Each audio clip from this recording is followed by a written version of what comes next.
Blackwood village की पहाड़ियों पर स्थित विस्परिंग मैनर पिछले 70 सालों से खाली पड़ा था। स्थानीय लोग कहते थे कि उस घर की दीवारें बातें करती हैं, लेकिन पेशे से आर्किटेक्ट एलेक्स और उसकी पत्नी सारा के लिए ये केवल एक पुरानी संपत्ति थी।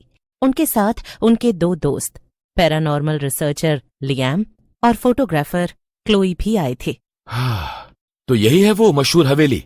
जितना सोचा था उससे कहीं ज्यादा बड़ी है। बड़ी? एलेक्स, ये डरावनी है। सावधान रहना, इस घर का इतिहास मोक्ष शब्द से जुड़ा है, लेकिन यहाँ किसी को शांति नहीं मिली। अंदर की हवा ठंडी और भारी थी।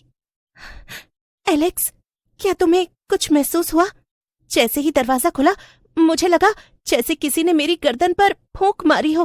पुराना घर है सारा, हवा का दबाव कम ज्यादा होता रहता है। चलो सामान अंदर रखते हैं। रात के 11 बजे थे।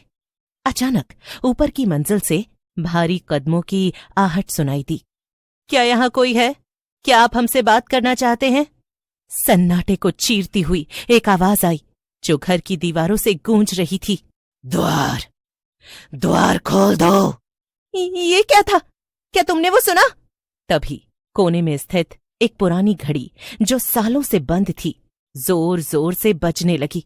उसके पेंडुलम की आवाज के साथ ही फर्श का एक हिस्सा नीचे धंस गया, जिससे एक गुप्त सीढ़ी का रास्ता दिखाई दिया, जिसके बीचों बीच एक विशाल लकड़ी का दरवाजा था जिस पर अजीबोगरीब आकृतियां बनी थीं।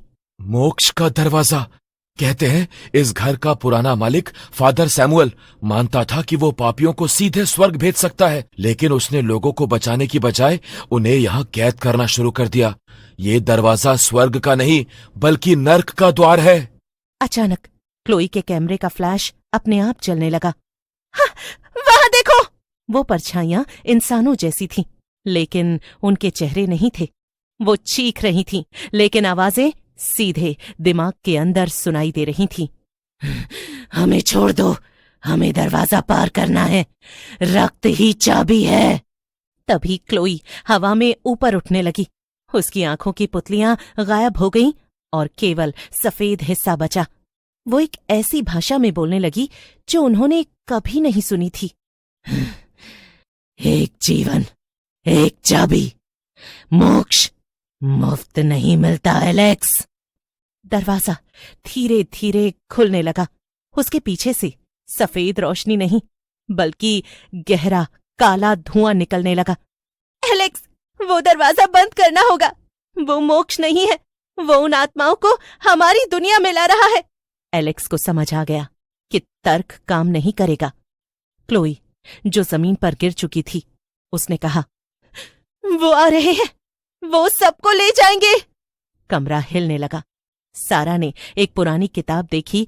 जो बंधा है उसे मुक्त करो, जो खुला है उसे बंद करो, इस द्वार को अनंत काल के लिए सील कर दो। जैसे ही सारा ने ये शब्द दोहराए, एक भयानक चीख गूंजी, जैसे हजारों लोग एक साथ चिल्लाए हों। और फिर एक धमाका हुआ। जब अगली सुबह सूरज की पहली किरण विस्परिंग मैनर पर पड़ी, वो जिंदा थे। हवेली अब पहले से कहीं अधिक शांत लग रही थी, लेकिन वो दरवाजा अब भी वहां नीचे मौजूद था, हमेशा के लिए बंद, या शायद अगली बलि के इंतजार में। हम कभी वापस नहीं आएंगे। दरवाजा बंद हो गया एलेक्स, लेकिन कुछ चीजें बंद ही भली होती हैं।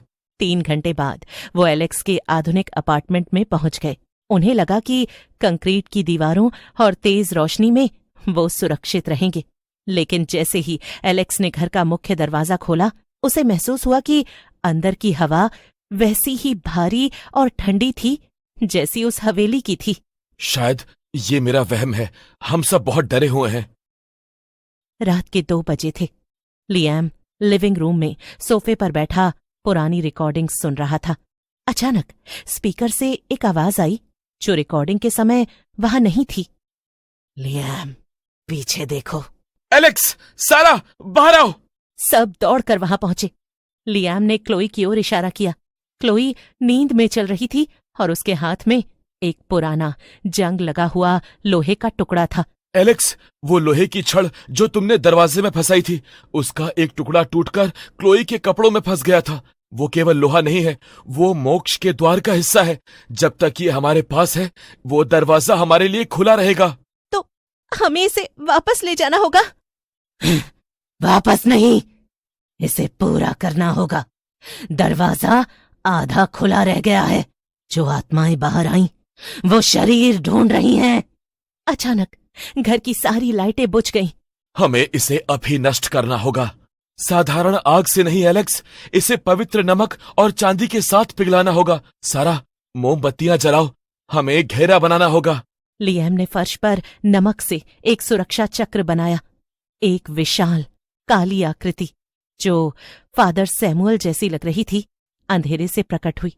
तुमने पवित्र कार्य को रोका है। मोक्ष का द्वार बलिदान मांगता है। अगर तुम दरवाजा बंद करना चाहते हो तो एक आत्मा को अंदर जाना होगा।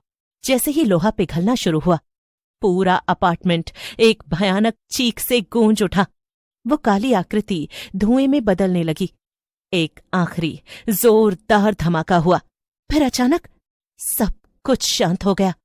सुबह की रोशनी खिड़की से अंदर आ रही थी, लेकिन वो चारों सुरक्षित थे। लिएम ने फर्श पर देखा। जहां वो लोहा पिघला था, वहां केवल राख बची थी। क्या हम वाकई सुरक्षित हैं, लिएम? एलेक्स और सारा ने उस अपार्टमेंट को उसी दिन छोड़ दिया। लिएम अपनी पैरानॉर्मल रिसर्च में वापस लौट आया और क्लोई ने अपना कैमरा हमेशा के लिए एक बक्से में बंद कर दिया। 6 महीने शांति से गुजरे, लेकिन एक रात जब बाहर तूफान आया हुआ था, सारा को रसोई से किसी के चलने की आवाज आई, जैसे कोई गीले पैरों से फर्श पर चल रहा हो। एलेक्स, क्या तुम नीचे हो? कोई जवाब नहीं आया। सारा सीढ़ियों से नीचे उतरी। फर्श पर कीचड़ के निशान थे जो सीधे बेसमेंट के दरवाजे तक जा रहे थे। वही बेसमेंट जिसे उन्होंने कभी नहीं खोला था। सारा ने धीरे से बेसमेंट का दरवाजा खोला। वहां कोई रोशनी नहीं थी। तभी एलेक्स अंधेरे से बाहर निकला और उसके हाथ में वही पुरानी लोहे की छड़ थी जिसे उसने पिघलाने का दावा किया था। मोक्ष अधूरा रह गया था सारा। फादर सैमुअल ने कहा था कि दरवाजा बंद करने के लिए एक रक्षक की बलि चाहिए। एलेक्स, ये तुम नहीं हो। उस हवेली ने तुम्हें पकड़ लिया है। हवेली ने नहीं सारा, उस दरवाजे ने। मैं अब उस दरवाजे का पहरेदार हूं और तुम्हें अंदर आना ही होगा। आधुनिक घर गायब हो गया और वो वापस उसी विस्परिंग मैनर के तहखाने में थे। लिएम और क्लोई पहले से ही वहां थे। बीच में वही विशाल दरवाजा फिर से खड़ा था। सारा ने देखा कि एलेक्स के शरीर से काला धुआं निकलकर दरवाजे की दरारों को भर रहा था। उसे समझ आ गया कि वो कभी बाहर नहीं निकले थे। वो उस रात अपार्टमेंट में ही मर चुके थे और ये सब पिछले 6 महीनों का सुखद एहसास बस एक छलावा था, ताकि उनकी आत्माएं पूरी तरह टूट जाएं। जैसे ही सारा ने अपनी मौत की सच्चाई को स्वीकार किया, दरवाजा पूरी तरह खुल गया। एक जोरदार धमाके के साथ विस्परिंग मैनर की हवेली ताश के पत्तों की तरह ढह गई। अगली सुबह जब पुलिस और बचाव दल वहां पहुंचे, उन्हें बस एक पुराना जंग लगा हुआ कैमरा मिला। जब उन्होंने उसकी अंतिम फोटो देखी, हवेली के खंडहर के पास आज भी एक पत्थर लगा है जिस पर धुंधले अक्षरों में लिखा है, यहां आने वालों को मोक्ष मिलता है, पर केवल उनकी रूहों को।